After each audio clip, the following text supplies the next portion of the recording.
So ceramics, we're going to talk about these different things that silicates are used in. Traditional definition of a ceramic is that it's an inorganic, non-metallic solid, generally prepared from powders mixed with water and then heated. So this is used in bricks, tiles, pottery, dishes, insulating elements, lots and lots of uses for ceramics.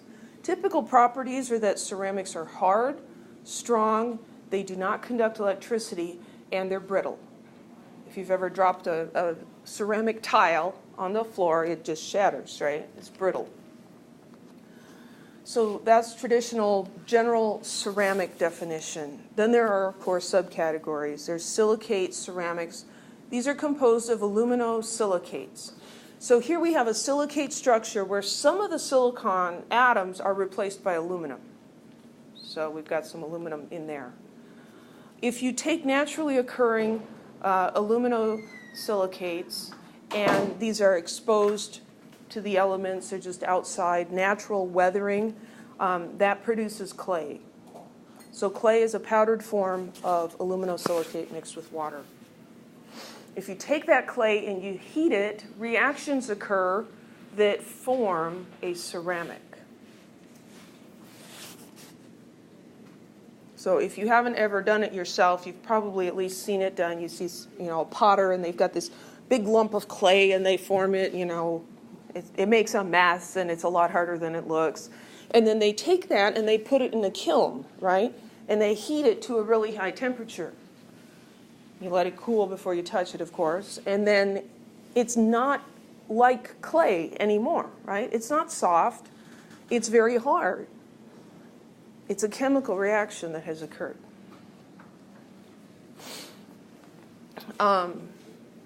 Different clays have names.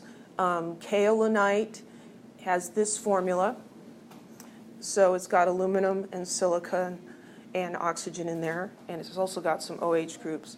And it undergoes irreversible chemical and structural changes when you heat it above 1500 degrees. It becomes a white ceramic, and it has an extended network of silicon oxygen and aluminum oxygen tetrahedra in it.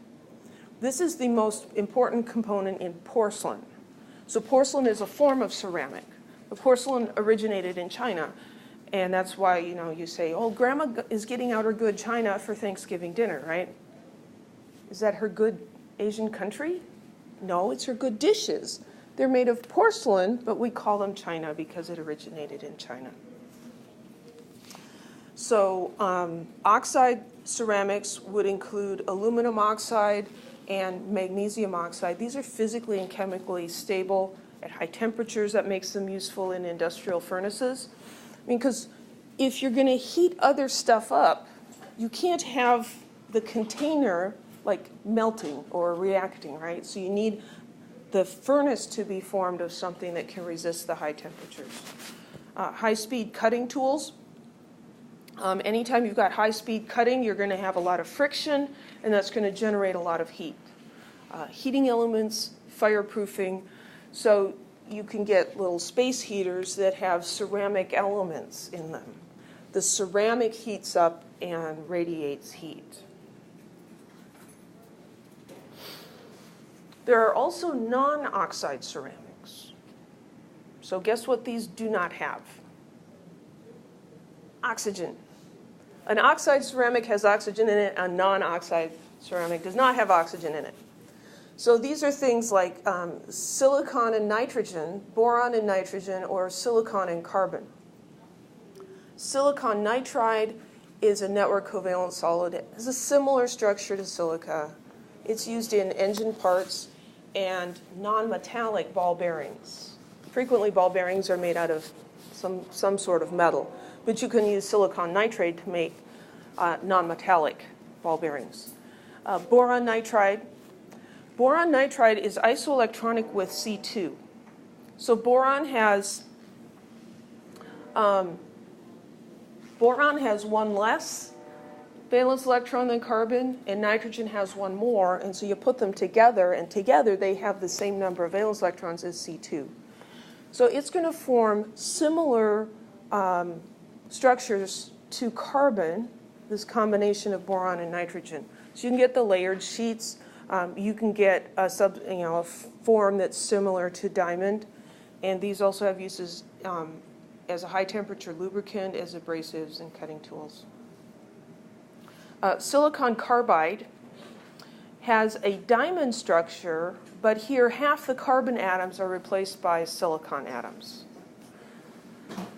This is also used as an abrasive, various high-temperature materials. It's often added to steel to make the steel have more useful properties. So that was ceramics. And then there's cement. Cement was first discovered by the Romans. They used lime, volcanic ash, and clay to make a slurry, almost like a slushy. You could pour it, but then it would harden into a rock-like substance. It will harden without being heated to high temperatures, right? Because it would be awkward if you had to build a kiln around the sidewalk to get the cement to harden. So Portland cement is a powdered mixture that's mostly limestone. Limestone is calcium carbonate, and silica, SiO2. And then it's got smaller amounts of alumina, iron 3 oxide, and gypsum. Gypsum is calcium sulfate dihydrate. And so it reacts with water. There's a number of complex reactions that it undergoes, and it produces a rock-like substance. In that hardening, we've got silicon-oxygen silicon bridges that form, and this produces a fibrous structure and gives the cement strength.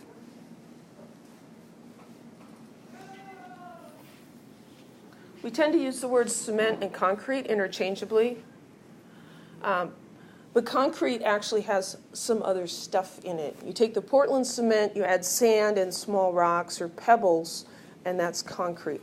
That's the most widely used building material in the world. It dramatically revolutionized construction. Before they were able to use concrete in building materials, you were limited to steel beams and wood structures and bricks.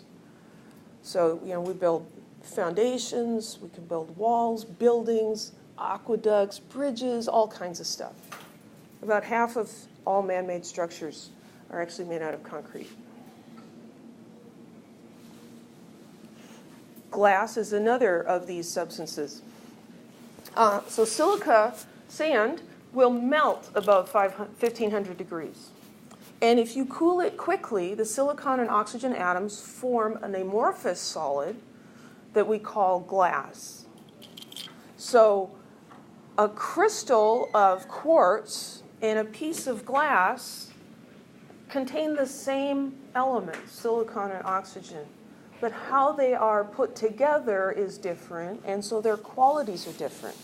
Quartz is much less likely to shatter than a piece of glass, but a piece of glass is probably going to be more transparent than a piece of quartz. So silicate glass, transparent, impervious to water, great material for things like windows, drinking glasses, mirrors, stuff like that.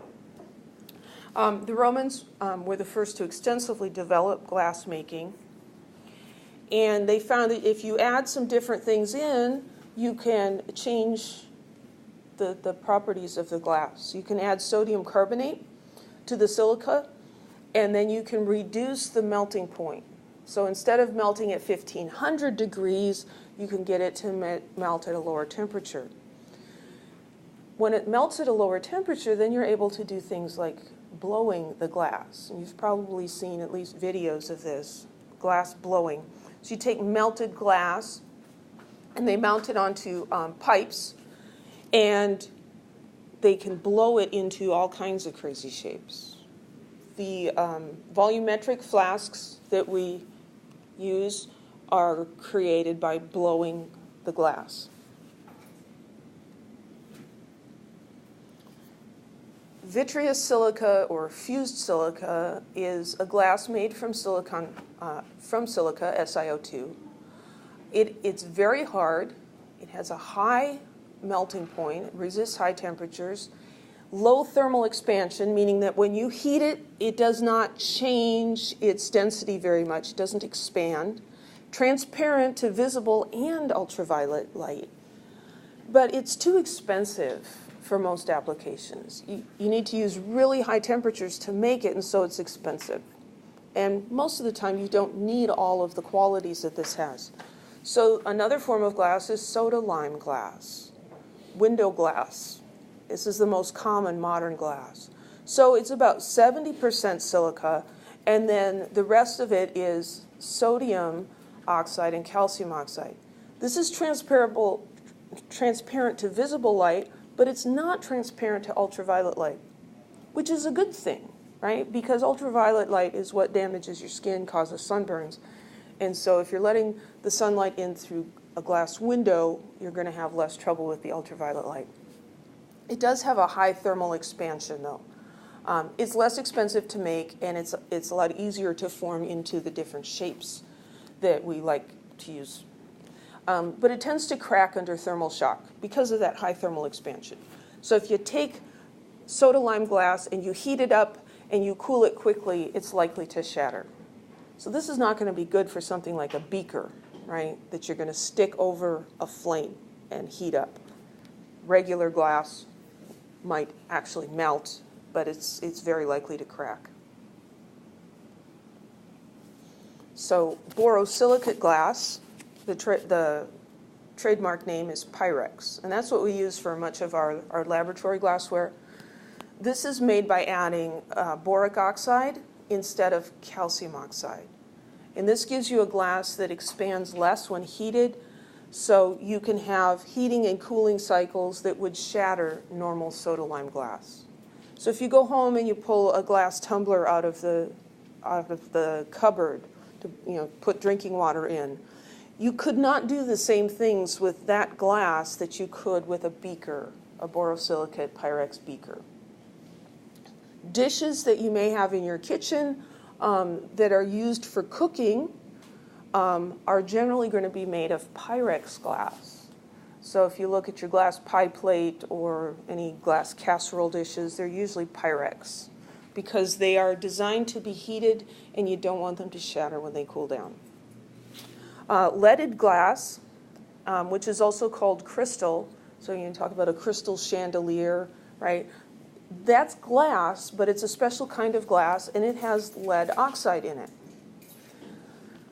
Because it has a higher index of refraction, it bends the light differently, it has a more brilliant appearance, and that's why we like crystal. It is so shiny and bright. But it also contains lead, and so if you're using crystal decanters to store wine or spirits in and then drinking out of them, it can leach lead out into whatever you're drinking, and that's not so good. So now we can get lead-free crystal. We add different things in there to give it the brilliance without the lead. Another characteristic of crystal is that it makes a ringing sound when tapped. Regular borosilicate glass or soda lime glass does not make that ringing sound. So, any questions about all of those guys? Yeah? Does glass flow over time? That's a good question. Does glass flow over time? Yes. Yeah. So glass is amorphous, right? It is a network covalent solid. The silicon and oxygen are bonded to each other. But because of how it's formed, letting it cool rapidly, it cannot form a nice crystalline structure.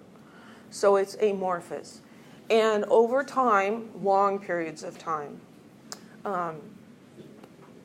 many glasses will slowly flow. So you can see panes of glass in buildings that are hundreds of years old. And if you measure them, the glass is thicker at the bottom than it is at the top. It wasn't that way when it was made. It's slowly flowing down. It's like extreme viscosity.